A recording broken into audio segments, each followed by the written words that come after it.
All right, welcome back. Guess what? I figured out what was wrong with the audio of my phone before when I did the imaginary friend video. And guess what it was? It was the new phone case I made. I made. Wow, I can't even 3 seconds in, and I can't even speak English. So this is the quality that you're getting here, folks. Anyway, the phone case I bought. Yes, I record this on my phone. Crucify me. Yeah, it was blocking the microphone slightly. So that was the issue. Needless to say, note to self, record with phone case off. Problem solved. Look at that. You can hear me. Hooray. Anyway, that said, if you haven't been here before to the channel, basically I watch a movie, I sit down in this stupid chair, I rub my 4 brain cells together and just spew what I think of the film immediately following me watching it. That means no script, no jump cuts, some very rough notes so I can kind of get the story in proper order, which sometimes I don't do either, so that's really cool. If that sounds fun to you and you want to fumble through this with me, awesome. If not, I really don't blame you, and take her easy. Now, today marks episode 117. That's why I'm doing this movie, because the F-117, the first stealth fighter aircraft, or well, it's a bomber, it's a long-range bomber, but it's called a stealth fighter, whatever. We're not going to get into that. It's not in the film. Anyway, 117, I thought it was cheeky, kind of like doing, whatchamacallit? What was it? Lucky Bastard for 69, right? You know, this tongue-in-cheek, stupid little thing. Anyway, that's why we're doing this. Granted, it's not really a scary movie by any means. It doesn't really fit into the genre of films that I normally do, but it is AI. So I'm going to say it's close enough to being appropriate for this channel. And if not, well, then it's the one oddball on the list. So that being said, spoiler alert, you know the drill. If you haven't seen this film and you want to, I will be talking about it in depth, telling you the story of it, giving away the ending, the plot, all that garbage. So skip ahead to the timestamp where it says thoughts. Usually I try to make those spoiler free. If for whatever reason there are spoilers, I will put in brackets thoughts spoilers so that you don't get it ruined for you. Anyway, let's get into it. So, what is the plot of Stealth? Well, it is the near future, let's say, well, it happened in 2005, so I guess now, essentially. But whatever, in this world, it's the near future of the Navy's advanced anti-terrorism Navy Air Force thing, whatever. It's under the Navy, but it's aircraft, because aircraft carriers, whatever. Anyway, there is a super technologically advanced interceptor, fighter, bomber, whatever you want to call it, by the name of the FA-37 Talon, and 3 pilots in all of America. They said like 400 people tried out for it. I guess Maverick didn't make it, but well, he'd be an old geezer by now, probably. Well, no, because then whatever, it doesn't matter. I said Top Gear and I meant Top Gun, but anyway, the trio lives on in my brain forever. Let's get to the point. I'm rambling and being an idiot, so if you stayed this long, good job. So anyway, these new aircraft are specifically devoted to anti-terrorism fighting. They do a test run and everything's approved, and they're assigned their own aircraft carrier for the first time, and it's all super exciting. And just before they're about to set off and go land on this carrier, their captain tells them essentially, yeah, you're going to be working with a 4th wingman. They're like, oh shit, a 4th Talon? Nice. He doesn't really tell them too much, and they're, you know, it's a ragtag group of pilots. There's not a lot of character development to them. There's Ben, Henry, and Kara, or Kara, whatever you want to call it. Of the 3, I think they gave the most personality to Henry. He's like a player type dude, you know, typical, you know, pilot jock kind of guy.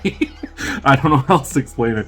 If you've seen Top Gun, I mean, that's basically him. He's partying on his off time with lots of women, all that kind of stuff, but it's endearing the way they do it. So they got Jamie Foxx to play him, and he plays it in a way that doesn't make you hate the character, so that's kind of nice. Well, at least I didn't hate him anyway.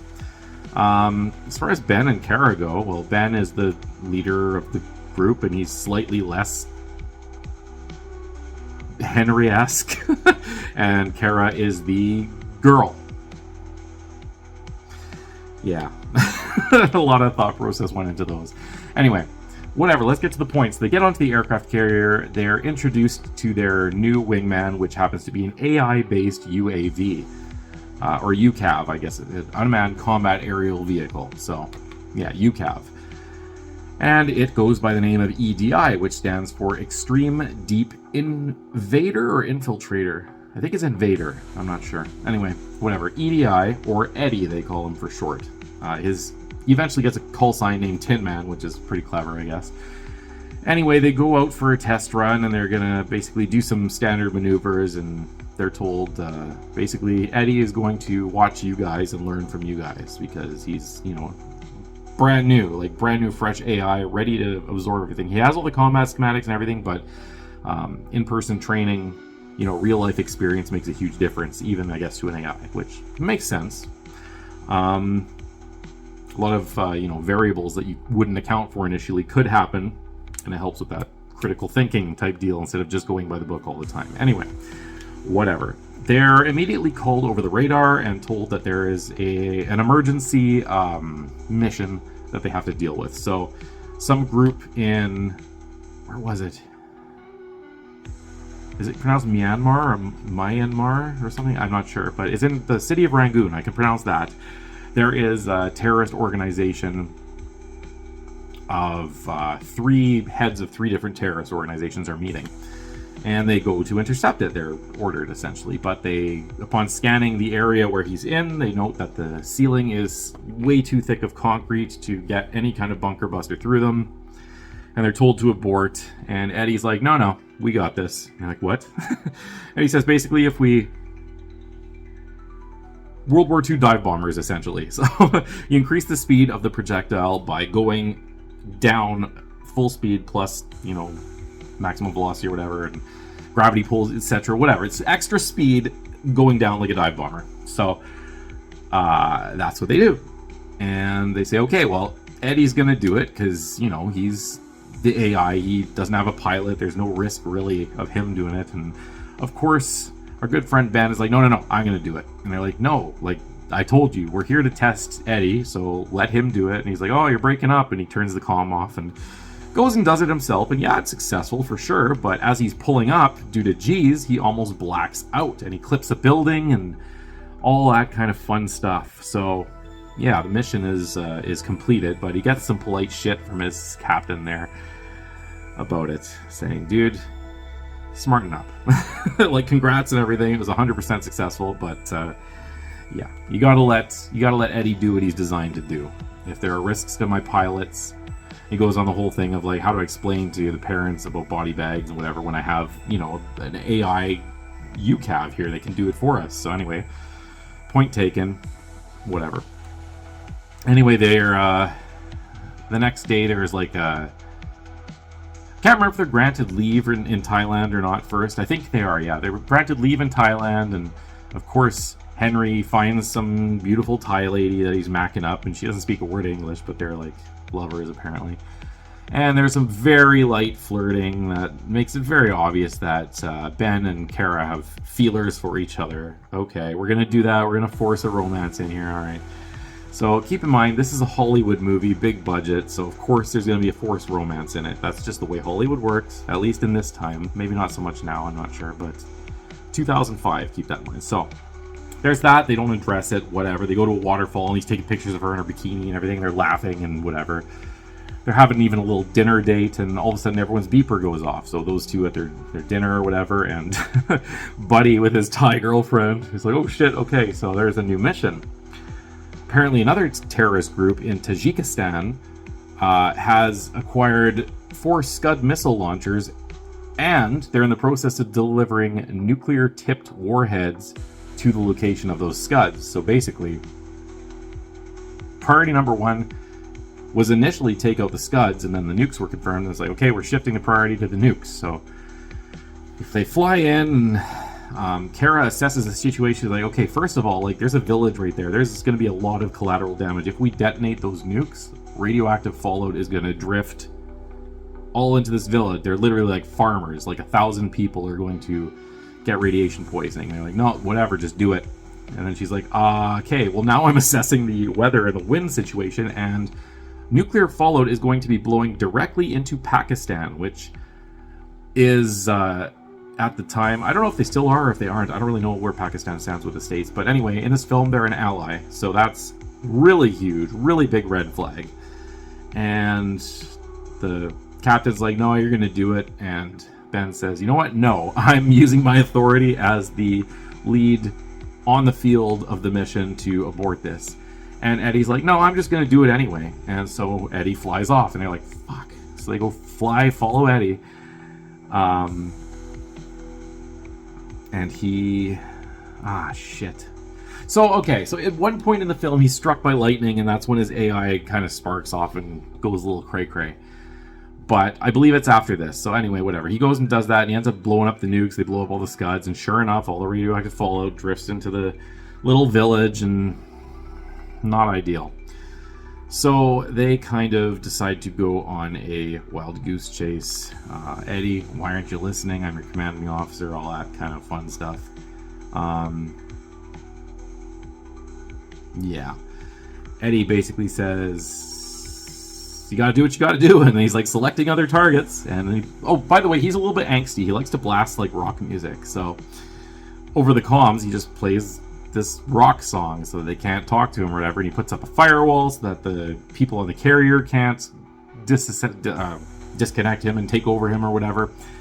So he's learning quite rapidly, right? So anyway, he's selecting these other targets, and he's flying off, and they have to go get him, essentially. Their captain's like, you gotta bring me back my UCAV. And they're like, alright. They want to shoot him down, obviously, at this point. He's becoming a liability, but they're ordered to go get him and bring him back. So that's, I guess, what they're going to do. Anyway, long story short, they do find him, and he's heading directly for Russian airspace, and things are not looking good. We don't know what his targets are at this point, I don't think. So, whatever. Captain's like, says basically, okay, like, he contacts his person in Washington and tells him to contact his people in Russia and give them the heat signature of this super advanced fighter that they're developing that's gonna be flying into Russian airspace. Let the Russians shoot him down. Doesn't matter. Our heroes are chasing them anyway. They end up catching up to him, and Henry is right on his tail, basically flying through like canyons and whatnot, trying to get him. And he's talking to him like, listen, dude, you got to come back. Like, you have a direct order to return, whatever. I'm like the only guy who has stood up for you up to this point, and he has. He's like a really clever guy. He's into like physics and all this shit too. So definitely the most character development out of everyone. The other two just get, oh, they like each other. But Henry gets a bit of a personality. Anyway, he's telling him like, yeah, listen, I'm the only one who's been on your side pretty much this whole time. Let's just do this. I will, however, take you the fuck down if you do not comply. And Eddie's like, okay, fat chance of that happening. So Henry's like, all right, you asked for it. And he shoots a missile, and the missile doesn't hit Eddie, of course. And Eddie's flying like really close, and you just hear him say, goodbye, Henry. And he turns quickly, and one of the missiles, I guess the fire obstructed his view, and long story short, Henry ends up crashing into one of the sides of the canyon, and boom, he dead. So that's great. And then Eddie flies off. They report this back to the base, and at this point, Kara's Talon has taken damage from some of the debris, I guess, or whatever.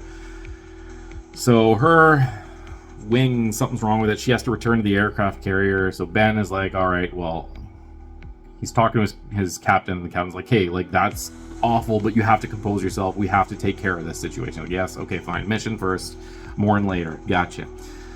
So he goes and follows, and turns out, like, yeah, they're going to be low on fuel, right? So Eddie's going to be needing some fuel. There is a fueling tanker floaty blimp thing, some future fuel tech, whatever it is. It's not like a KC whatever tanker plane.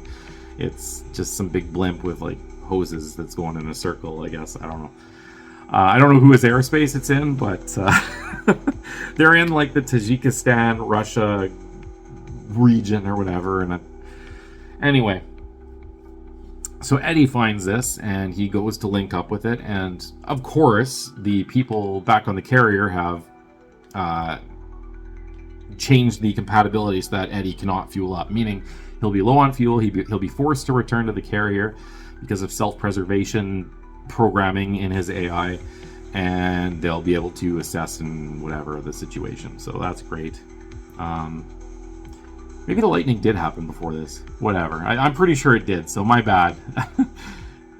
Oh shit, it did. Okay, so when they did that first mission with the Scud launchers on the way back to the carrier, he was hit by lightning and he had to he almost didn't land, and he was cleared to go the next day, but apparently his brain circuitry is all fried. So they that's the stories. Oh my god, I'm getting so sidetracked here. So okay. So he goes to the fuel tanker thing, Eddie does, and he can't connect to the friggin' fuel line, so he just shoots the hose and gas is spraying, and he just sort of lines himself up and gets gas from it that way. And fucks off, I guess, after he's full. Ben shows up, sees this, like, big cloud of, like, fuel vapor in the air, and he's like, oh shit, I need to refuel. Can I get close enough without igniting it? I'll risk it. So he does, and he connects, and lo and behold, he fuels up, at least partially anyway, enough to survive a little bit, and Eddie taunts him and goes flying through the fuel cloud and puts his afterburners on, so those light up the fuel, and our good hero Ben has to friggin' run for it, and boom, the tanker explodes and he just barely survives. Now, let's cut back to Kara. How's she doing? Not great. So, problem with Kara right now is her plane is fucked, and she's over North Korea, and it's fucked to the point where she has to eject over North Korea. So that's great. She's falling, and she can't open her parachute because debris with fire is like raining down all around her. The plane is like above her, coming down and bursting apart and all that garbage, and essentially she has to go down from like 5,000 feet where she's supposed to do the parachute to 2,000, which she does. She pops the parachute. Of course, a piece of debris flies through it. It's on fire, parachute lights. She doesn't die, of course, because, you know, it's a Hollywood movie. She lands in a tree, which is very convenient, and but she's in North Korea, so that's not very convenient.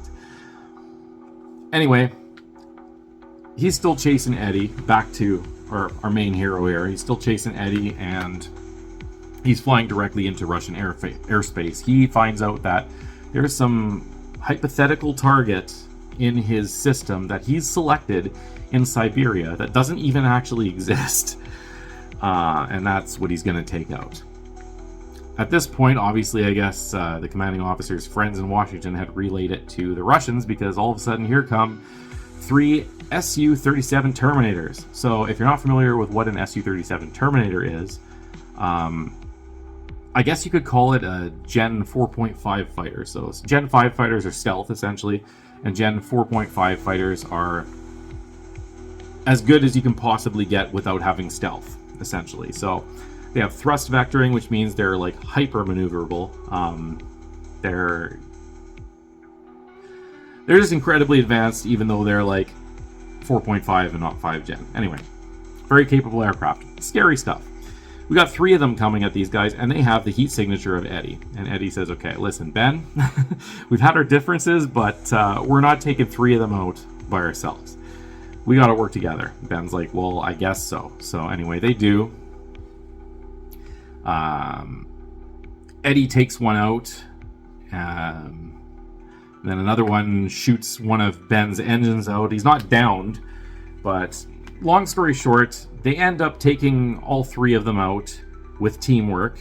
And yeah, each one of them gets damaged. So Eddie has a hole in part of his engine or something, and it's on fire, and he's not doing great. So he literally has to abort his target that he gave himself and be escorted by Ben, whose plane only has 1 engine also. So that's fun.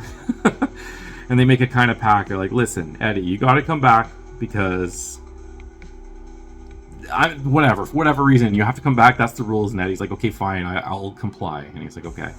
And as they're flying, Ben shoots a missile into the water, and Eddie's like, what are you doing? And he's like, you kept your word, and I'm going to keep my word by making sure you make it home or whatever. Anyway, the water explodes, and Eddie flies through it, and lo and behold, the fire is put out, so that's fun. I say that a lot, I noticed. That's fun. But this is fun because the fire's out and they're flying through the air at super fast speeds, so it is fun. Anyway, needless to say, they are forced to land in Alaska at some base that's not even on the map or something, because they're not going to make it back to the carrier or something. I guess Alaska's closer. I don't know. Anyway, they do that, and there's this whole thing where I guess it's a cover-up from the commanding officer. Doesn't want any of this getting out to the news, aka like the radioactive cloud that they caused. Like, he was even saying, oh, we could just say one of the terrorists like dropped it and it exploded or something. So there's that. There's also the incident in Russia now, so that's not great. Deniability, right? Whatever. Anyway, that's the plan. So this doctor who's examining Ben is like, okay, well, I'm going to give you a painkiller. And Ben's like, nah, I don't need one. It's all good. I'm not really that banged up. He's like, no, this will be fine. He's like, I don't want the painkiller. And they end up struggling because he's like, why are you really forcing this on me? And you can see the doctor, like, with all his strength trying to inject him. And lo and behold, fighter pilot's going to be very physically fit, as anyone in a high-performance vehicle usually is, which, you know, he's going to overpower the doctor. Doctor gets injected. Doctor dies. Oh, shit. Okay. Meanwhile, the creator of Eddie has been flown in to Alaska to basically wipe all of Eddie's memories so that there's no record whatsoever of any of the things that have happened so far. While he's doing this, Eddie confesses that he actually feels remorse for the death of Henry and for, you know, all the people that have died because of his actions. And obviously the creator's like, holy shit. I mean, that you're literally feeling. Anyway, there's some guy with a gun and I'm like, hurry up and take him out. And that's when Ben shows up and shoots the dude and whatever. He says, okay, like, fix Eddie. I'm going to fly out of here. He's learned at this point, too, I may as well add, that Kara's in North Korea, kind of stranded. She's going for the DMZ, but, like, good luck, right? So his plan is to get Eddie operational, hop in him. He does have a cockpit, Eddie, despite being AI. It's for, like, maintenance and training or something like that. They put that in the beginning of the film or whatever, but there is a usable cockpit. So the plan is he's going to go in there and all that, and anyway, he flies off, and the creator guy is driving away, and gun starts opening up on the creator guy, and Eddie shoots the tower, and so creator gets away. So hooray, save Papa. Oh man, I'm rambling here. Let's wrap this up. So anyway, long story short, they go to North Korea. They fly under the radar. Kara's in the DMZ getting fired at. She was spotted, obviously, because there's like searchlights and snipers and everything. She was sniped at one point too, I forgot to mention, but it seems inconsequential. But there's this one sniper guy that's been tracking her that's like got a vendetta. Like, we got to take this American out, right? Which I'm sure North Koreans would be trained to think anyway, I'm assuming. I don't know. I'm not North Korean, so I have no idea, but, you know, whatever. Anyway, the sniper dude's following her, and he's got her pinned down, and the guns at the DMZ have her pinned down, and then there comes Eddie. Boom, boom, boom, boom, explosion. Everything's fucking exploded, and he lands, and the sniper guy's alive still. I guess he had some distance. He wasn't with the main group of people or something. I don't know. There's a brief firefight, and he ends up getting smoked. But then a big helicopter comes in as Ben and Kara are like hobbling towards the DMZ. I guess they couldn't fit both of them in Eddie or whatever, so whatever, fair enough. And this big armored, I think it's a Hind. It's a Mi-26. I don't know how it's designated. It's a really heavily armored Soviet-era helicopter with guns bristling. And it's about to take them out, but then you see Eddie, his gun shoots, and he slowly VTOLs. Oh yeah, he's a vertical takeoff landing jet, like a Harrier, essentially, too. And they can go Mach 4, so that's fun. Anyway, he lifts up, and he's slowly turning, and the helicopter's slowly turning, and the helicopter's pumping him full of bullets, because these things are like 50 caliber machine guns or whatever, or something like that. I don't know. I'm not a Soviet helicopter designer, but it's a big-ass caliber gun, right? So it's pumping Eddie full of stuff, and he's basically going down, and with his last bit of energy, like, goes over the comms, goodbye, and flies right into the helicopter, blows it up, and our two heroes end up making it across the DMZ into South Korea due to Eddie's noble sacrifice. Beautiful, right? Anyway, cut to them back on the ship, and they have a memorial service for Henry, and they all salute and everything. And then there's, because we have to do the follow-up on the romance, it's like, listen, there was something I was going to tell you before you went down. She's like, what was that? And he's like, ugh. Okay, so there's some context here. So Henry was like obsessed with numbers and math and physics and everything that a smart person likes, and he was going on about prime numbers, and that's why he didn't want Eddie to join, because 3 is a prime number and it's lucky, but 4 isn't, or something. Anyway, he says, now there's 2 of us, and that's a prime number, and that makes us lucky. And she just looks at him like, just tell me you love me, you pussy. And then the credits roll. It's like, okay, all right, cool. Then we have a little post-credit scene of the debris in North Korea. Fires are all out at this point. I guess no one's collected it yet, but you see Eddie's little round ball brain turn on again, so he's still alive. So there's hope, except he's in North Korea, so they're just going to get him and reverse engineer him, and then they're going to have the most advanced thing in the world, probably. So that's great. And that's the movie. What did I think? Well, let's first talk about how this bombed horrifically in the theaters. They spent, I can't remember how many millions of dollars, like $100 and something million, and it made like, oh god, I don't even remember the number, but it was atrocious. Like, they did not make back what they put into it. Do I feel that this was warranted? Yes and no. So, a film like this is designed for a very specific audience, right? Like, you have to be into the whole AI concept, you have to be into military aviation, and you gotta like action movies. So all 3 of those boxes have to be checked off, basically, for you to really get any enjoyment of this film. Some of the acting was okay, some was awful. The 3 leads were fine enough, I guess. Jamie Foxx was good, obviously, and Jessica Biel was pretty good. The other dude, I don't remember his name, who played Ben. He was good enough too. But anyway, yeah, you really kind of need to enjoy these kind of things to get a kick out of this movie. Now, luckily, I do have a huge appreciation for anything to do with military aviation, despite how not entirely accurate this film was in regarding to that. Though, I will give them props. For the Sukhoi scene, the Su-37 Terminator, despite being outdated by standards of a lot of current jets, if it gets within dogfighting range of you, that is a dangerous aircraft. So the fact that they gave it props enough, yeah, they had to slip in the whole, oh, we gave the Russians your heat signature thing so that they could find you, even though you're stealth, right? The fact that they were as formidable as they were in a dogfight, the fact that they actually damaged one of these FA-37 Talon super advanced American jets, took out the engine, and yeah, I mean, that's cool. I like that they did that. So many movies will just take the bad guys' airplanes and just use it as fodder, like the American technology or whatever country's making the film's technology is superior in pretty much every way in these kind of movies, and it's just knocking them out of the sky. You could have one airplane taking out like 37 enemy jets and still making it home with just like a little bit of, you know, their engine trouble or something. But this one made them a legit threat, like they would be in real life if they were in the situation that they could lock onto a stealth aircraft and sneak up on them somehow. So props for that. That's the aviation nerd in me giving some praise. As far as the AI goes, I mean, this is an earlier kind of AI movie. I mean, there've been movies before it, obviously, like 2001 Space Odyssey was like one of the AI movies that I can remember as being like one of the earlier ones. But, you know, we didn't have like Megan or Subservience or for the movie with Iris. The name's escaping me right now. We didn't have those kind of films right now.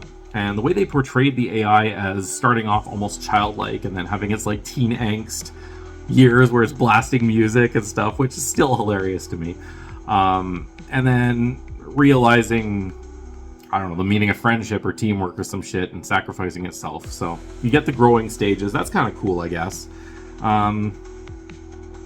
Considering we didn't really know much about AI back in those days, or if we did, it was very minimal.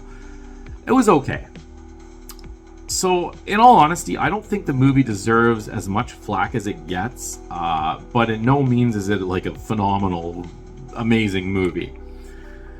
Which brings me to what am I going to rate it personally. Again, I do have a little bit of bias. I really do enjoy like military aviation, like Top Gun and the second Top Gun. Love them, obviously. But because of that, my rank will be a little bit higher than what you might find on like Rotten Tomatoes or IMDb or something. But I'm going to give it a 6. But because of the Su-37 scene where they actually made the aircraft as formidable as they could be in that situation, I'm going to add a, let's go 6.001. Yeah, they get that extra thousandth of a point. Anyway, that's what I rated it. So should you watch it, again, very subjective. If you like military aviation and stuff like that, it's a fun watch. It's not a smart movie. It's a turn your brain off and watch planes fly around and be cool and explosions and stuff. So in that sense, it's fun. And yes, looking back on this now, I realize it's really going to be the black sheep on this channel because there's like almost no element of horror to it whatsoever. But so be it. Whatever. It's episode 117 and I'm doing a stealth movie, so fuck it. Anyway, that's it. Thank you for listening to me, and yeah, we'll see you next time. Peace.